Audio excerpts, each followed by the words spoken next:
George is there in Washington, of course, covering the State of the Union. Good morning, George. Good morning, guys. Amy, I'm right behind you. I turn 30 next week. Nice. Congratulations.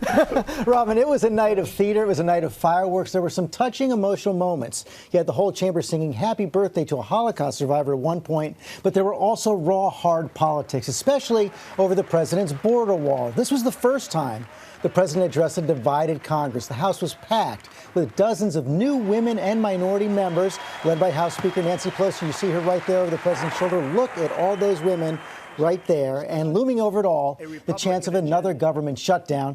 Our senior White House correspondent Cecilia Vega starts us off. And Cecilia, that deadline is coming fast. George, just 9 days away from today, and no mention last night of the shutdown or the hundreds of thousands of federal workers impacted by it. But as you said, he did dig in on that main conflict, driving a wedge right now between both parties, his border wall. And while many Republicans were cheering, Democrats were not happy about it. President Trump making a call for unity in his State of the Union, a pitch for bipartisanship to a divided Congress. We must reject the politics of revenge, resistance, and retribution, and embrace the boundless potential of cooperation, compromise, and the common good. He dove right into his speech, bypassing the traditional introduction from the House Speaker, his chief political rival, Nancy Pelosi. Right there behind him, all eyes on her many expressions, like when Trump brushed off the Russia investigation. An economic miracle is taking place in the United States, and the only thing that can stop it are foolish wars, politics, or ridiculous partisan investigations. The Speaker rolling her eyes. In the chamber, a historically diverse Congress, a record number of women, many wearing white as a symbol of suffrage, staying seated during moments like this. Members of Congress, the state of our union is strong.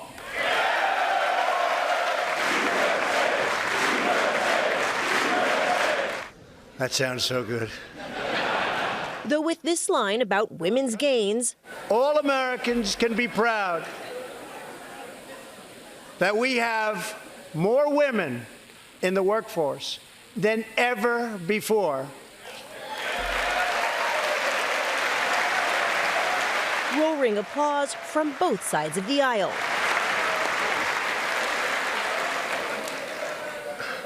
Don't sit yet. You're going to like this. And exactly 1 century after Congress passed the constitutional amendment giving women the right to vote, we also have more women serving in Congress than at any time before.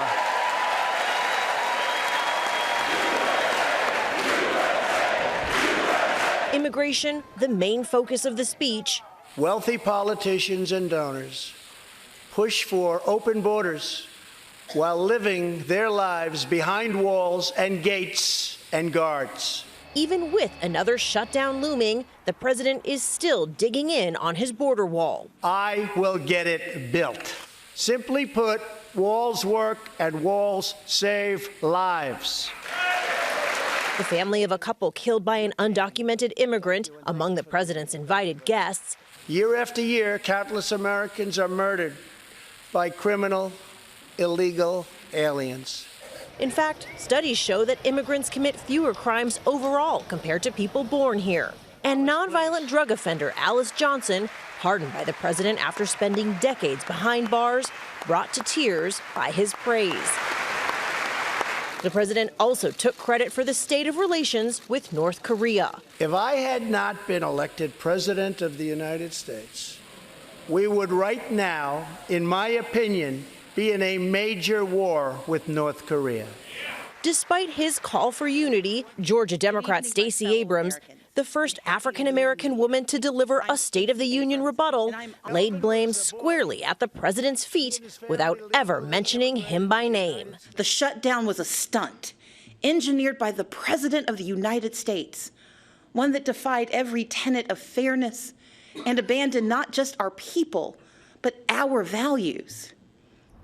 Now, the president's State of the Union, an hour and 22 minutes long. That made for the third longest State of the Union in history. George, he also made some news on his upcoming visit with North Korea's Kim Jong-un. That will be his second visit. He says it will take place on February 27th and 28th in Vietnam. Okay, see you. Thanks very much. Hi, everyone. George Stephanopoulos here. Thanks for checking out the ABC News YouTube channel. If you'd like to get more videos, show highlights, and watch live event coverage, click on the right over here to subscribe to our channel. And don't forget to download the ABC News app for breaking news alerts. Thanks for watching.